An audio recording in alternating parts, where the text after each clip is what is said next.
Everybody welcome in the world of यथार्थ आयुर्वेदा.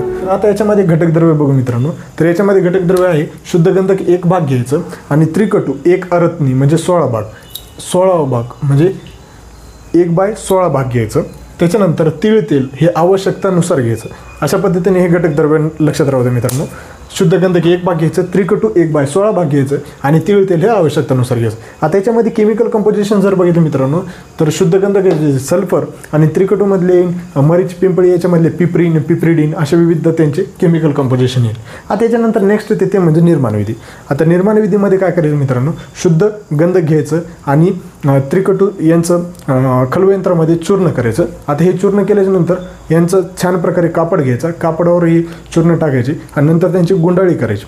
गुंडाळी केल्याच्यानंतर वातीसारखी त्यांची गुंडाळी केल्याच्यानंतर त्याला काय करायचं, तीळ तेलामध्ये 3 तास त्याला तसंच ॲब्झॉर्प्शन होऊ द्यायचं आणि तसं त्याच्यानंतर त्याला काय करायचं, अग्नी प्रज्वलित करायची. अग्नी प्रज्वलित केल्याच्यानंतर हे तेल जे आहे तेलाच्या रूपामध्ये गंधक प्राप्त होतो आणि त्याला आपल्याला कंटेनरमध्ये भरून घ्यायचं. अशा पद्धतीने निर्माणविधी सांगितलेली. ते पुन्हा फार्माकोडायनॅमिक्स जर म्हणलं मित्रांनो तर आयुर्वेदिक पार्ट येते म्हणजे रसवीर्य विभाग. आता याच्यामध्ये मॉडर्नच्या ॲस्पेक्टनं जर बघितलं मित्रांनो तर ते अँटीफंगल, अँटीबॅक्टेरियल आणि अँटी इन्फ्लॅमेटरी म्हणून उपयोग होतो. त्याच्यानंतर नेक्स्ट येते ते म्हणजे फार्माकोकायनेटिक्स. आता फार्माकोकायनेटिक्स जर बघितलं मित्रांनो तर ADME एवढं लक्षात ठेवायचं.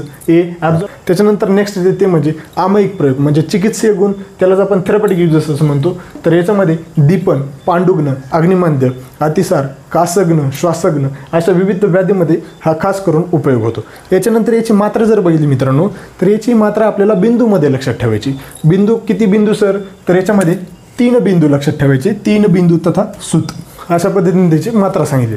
याच्यामध्ये अनुपान जर बघितलं मित्रांनो तर याच्यामध्ये नागवल्ली पत्राचं अनुपान सांगितलेलं आहे आणि ते MCQ म्हणून येते. तर काळजीपूर्वक लक्षात राहू द्या, गंधक द्रुतमध्ये नागवल्ली पत्र यांचा अनुपान म्हणून दिला जातो. आणि त्या पथ्यामध्ये जर बघितलं तर दूध, तांदूळ, मांस यांचे सेवन हे पथ्य आहे, परंतु लवण, आम्ल आणि शाक हे पदार्थ अपथ्य आहेत. सेवनकाल जर बघितलं मित्रांनो तर त्याच्यामध्ये सेवनकाल हे प्रातःकाल सांगितलेले प्रामुख्याने. आणि त्याच्यानंतर रिसर्च अपडेट याच्यामध्ये किटीब या व्याधीमध्ये 30 पेशंट्सवर याचे 1 महिना म्हणून आपण उपयोग केलं आणि त्याच्यामध्ये लेप लावण्याचा प्रयत्न केलं. तर किटीब व्याधीचे शमन करण्यासाठी याचा खास करून उपयोग होता. अशा पद्धतीने हे रिसर्च अपडेट सांगितलेले.